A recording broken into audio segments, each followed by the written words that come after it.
kayak dia ada alam roh ya, roh ya kan. Kalau di dunia kan dia manusia kan. Nah itu di alam roh itu kalau kalau kita mati nih ya kan, nanti kita tuh udah diangkat bang, seperti itu, diangkat ke surga. Tapi dihakimin dulu, adanya penghakiman seperti itu. Nggak tahu benar, nggak tahu enggak tuh makanya. Terangin tuh Bang Jawa tuh, dari apa? Terangin dikit. Iya, jadi kalau orang mati itu ya, orang mati mereka semuanya ada di alam barzah, belum ke surga, belum ke neraka. Tapi Allah sudah memperlihatkan tempat mereka. Ibaratkan mereka sudah nonton, di sana nah tempatku nanti, di sana nah tempat kembaliku nanti. Jadi orang yang mati dalam keadaan ketaatan kepada Allah, maka dia melihat kemudian keadaan surga itu seperti menonton sesuatu yang sudah nyata gitu loh. Sehingga saking bahagianya, saking gembiranya, kalau kiamat terjadi nanti 1 miliar tahun, pada saat kebangkitan dari kematian dia merasa hanya semalam di alam kubur. Kenapa? Saking senangnya melihat tempat kembalinya. Karena dia sudah diperlihatkan surga. Itulah yang disebut kenikmatan dalam alam barzah. Tapi kalau kemudian orang ini mati dalam kekafiran, dalam kubur mereka melihat neraka, melihat dirinya tersiksa di sana, maka itulah yang disebut dengan siksaan kubur. Melihat dirinya dalam kehidupan nyata di neraka, tempat kembalinya dia sudah dilihat. Akhirnya apa? Mereka minta kembali ke dunia. Ya Rabb, kembalikan aku ke bumi, aku ingin sujud menyembahmu. Tapi apa kata Allah? Bukankah ketika kamu hidup sudah dipertemukan dengan kebenaran, kamu sudah sampai Islam kepadamu, udah diajarkan yang kamu sembah itu hanya Rasul. Apa sih susahnya kamu mendudukkan dia Rasul? Toh ajarannya ketika datang 3 tahun di Bani Israel mengajarkan dirinya Rasul, dia tidak pernah mengajarkan dirinya Tuhan. Kenapa Anda tidak ikuti aja arahannya? Aku Rasul, sebagaimana umat Islam merasulkan beliau. Ya Bani Israel, inni Rasulullahi ilaikum, sesungguhnya aku ini adalah Rasul untuk kalian.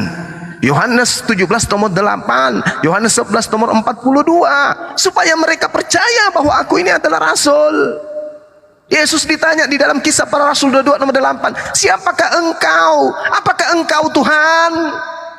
Yesus menjawab, akulah Yesus, manusia dari kota Nazaret. Kenapa enggak diimani Yesus itu manusia aja?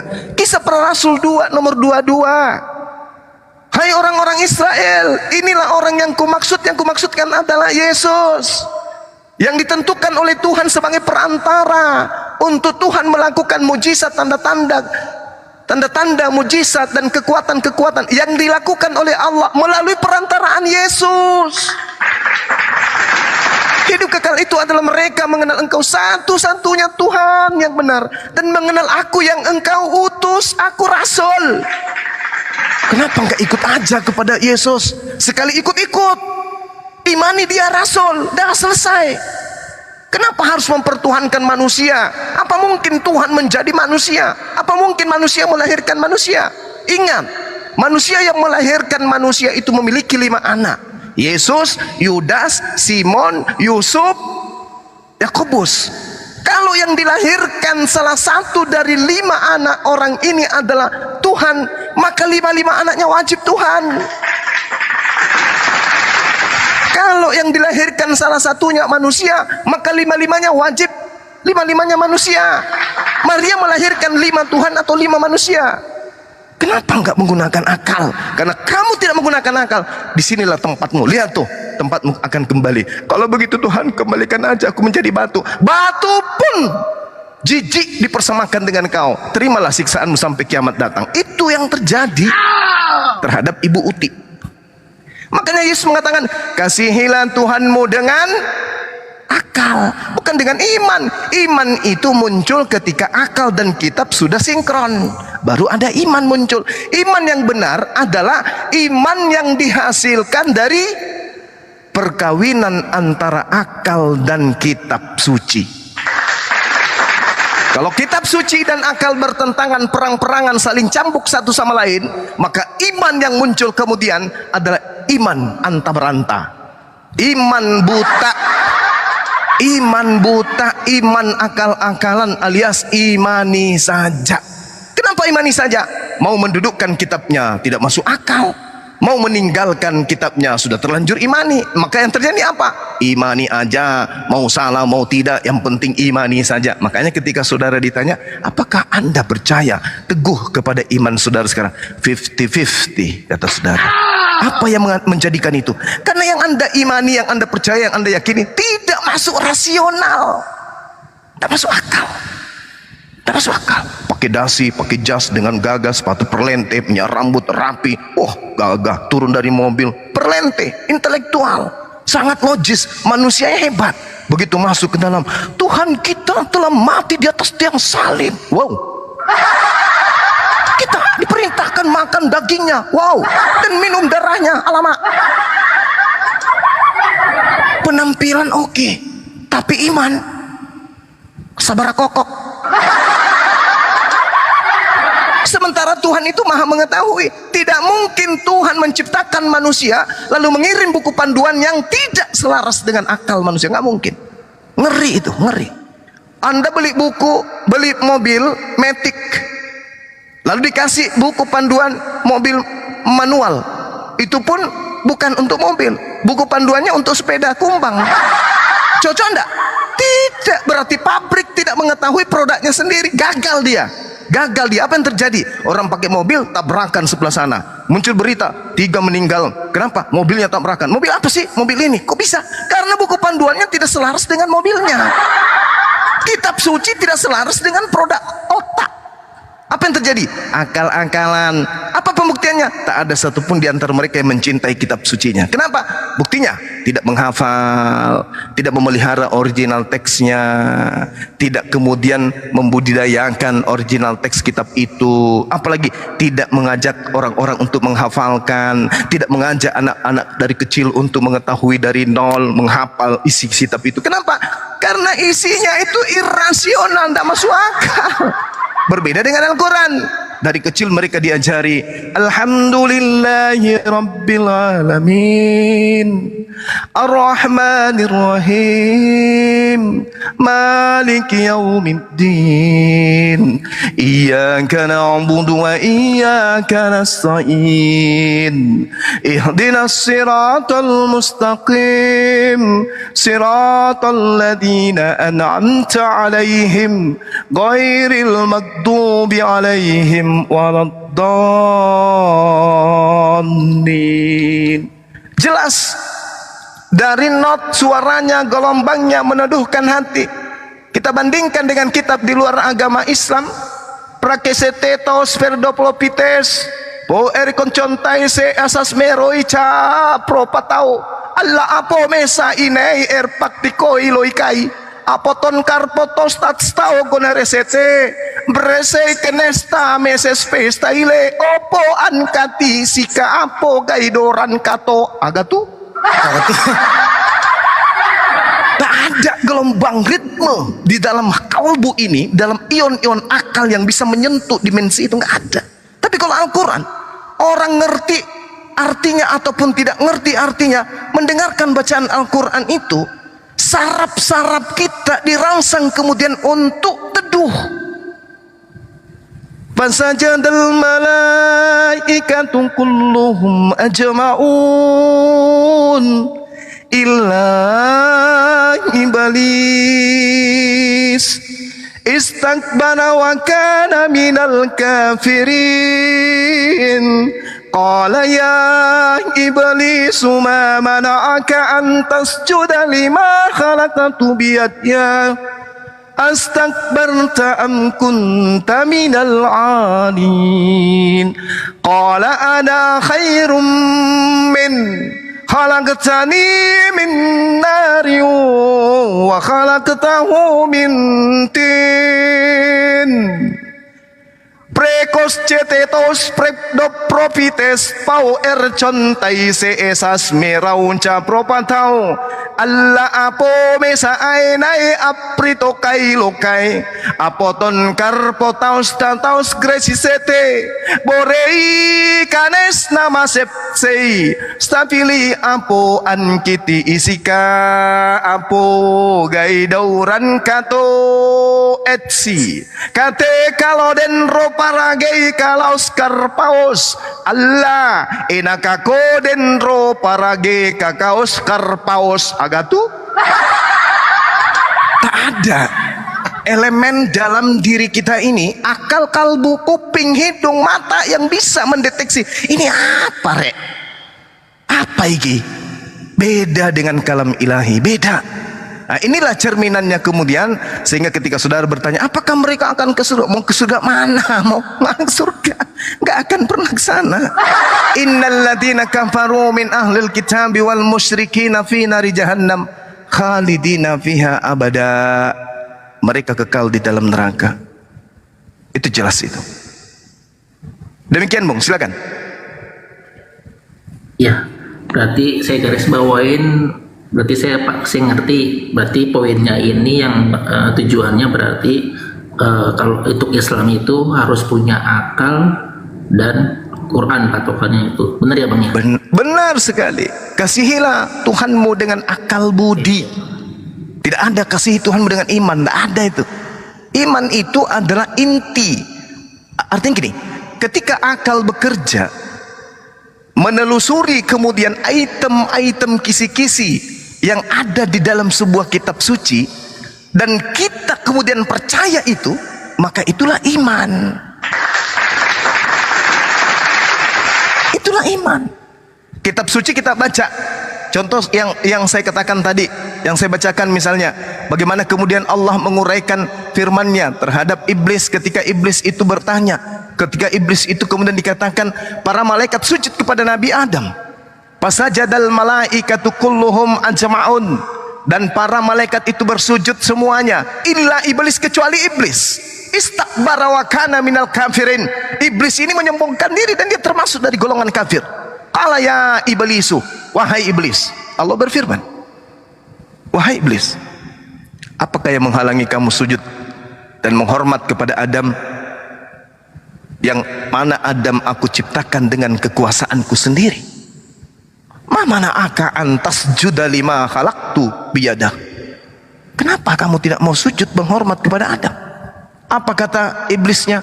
Astakbarta am kunta minal alin. Apakah kamu itu menyombongkan dirimu wahai iblis? Apakah kamu merasa dirimu lebih tinggi? Qala ana khairum minhu. Iblis berkata, aku lebih baik dari Adam. Kamu menciptakan aku dari api, sedangkan Adam kau ciptakan dari tanah. Saya minar dan dia mintin dari tanah. Qala fakhruj minha fa innaka rajin. Kata Allah, kalau begitu keluarlah kamu dari jannah ini. Sesungguhnya kamu adalah makhluk yang terkutuk, rajim, terkutuk. Nah, ketika iblis turun ke bumi kemudian, apa kata iblis?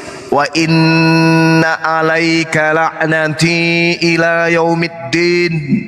Dan sungguh kutukanku, kata Allah, tetap atasmu, kekal atasmu sampai hari pembalasan.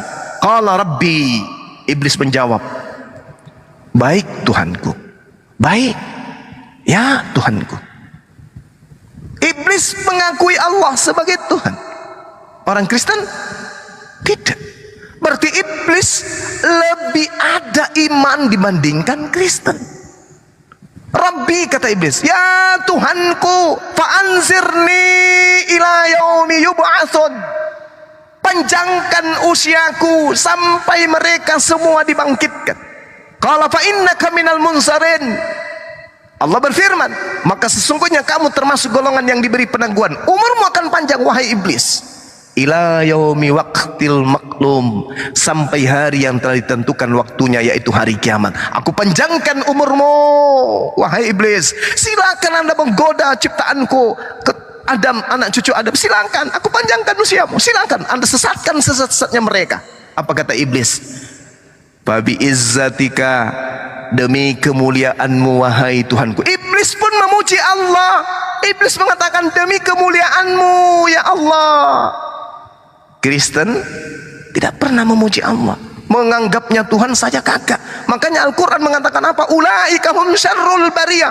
Orang-orang kafir itu seburuk-buruknya makhluk, lebih buruk daripada iblis. Iblis seiblis-iblisnya mengaku dirinya adalah hamba ciptaan Allah. Iblis seiblis-iblisnya memuliakan Allah. Fabi izzatika la ughwiyannahum ajma'in. Hanya karena sombong dia terhadap Adam sehingga dia mengambil celah. Lebih baik aku masuk ke neraka, kata iblis, daripada aku sujud kepada Adam, ya Tuhan. Dan saya akan buktikan kepadamu Tuhan bahwa keturunannya semuanya akan aku giring ke dalam neraka. Nah, inilah kenapa iblis merasuki Yudas, supaya miliaran manusia menganggap penyaliban itu sebagai jalan ke surga, padahal itu adalah makar yang dilakukan oleh iblis sebagaimana sumpahnya. Illa ibadaka minhumul mukhlasin ya.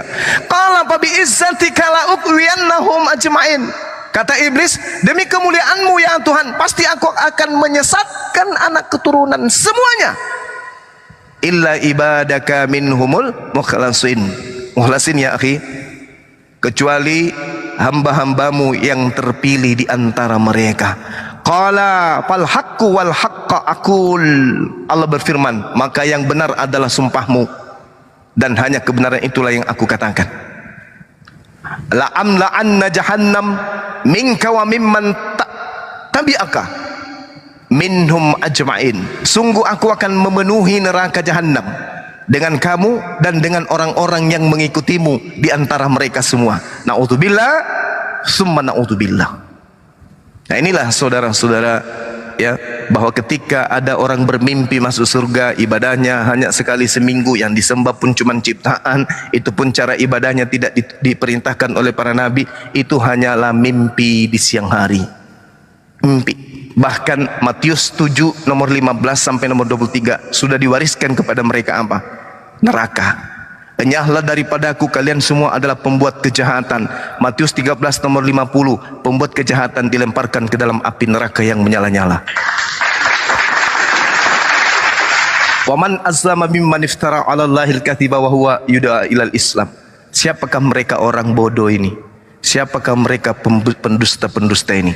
Mereka adalah yang menceritakan tentang Tuhan, tentang Allah, tentang Tuhannya Abraham, Ishak dan Yakub dengan pola yang tidak benar. Padahal Islam sudah datang kepada mereka, diajak Islam kepada mereka, tapi mereka masih menceritakan hal-hal yang tidak rasional. Oh, Tuhannya Abraham pernah datang di abad pertama, menjadi bayi, menjadi orok, disunat, netek, begitu besar, dibunuh, habis itu mati, habis itu bangkit dari kematian, habis itu naik ke langit. Waduh, ini apa, Rek? Ini yang dikatakan oleh Allah, ulaika hum syarrul bariyah. Makanya tadi Bung, sebelum saya tutup, tadi itu saya mengatakan bahwasanya kalau iblis tidak berhasil menyalibkan Yesus, yang berduka siapa? Yang berduka. Nggak tahu. Kalau Yesus tidak berhasil mati di atas tiang salib, maka yang berduka siapa? Iblis. Iblis ya Bang, benar ya? Iblis. Nah, Kristen ikut berduka enggak kalau tidak ada penyaliban? Tidak. Senang dia, dosanya dihapus. Kalau tidak ada penyaliban, Kristen berduka tidak? Tong. Tidak berduka ya? Loh. Lalu Kalau ada penyaliban. kalau tidak ada penyaliban, Kristen ini berduka tidak? Oh, tidak. Lalu yang mereka sembah?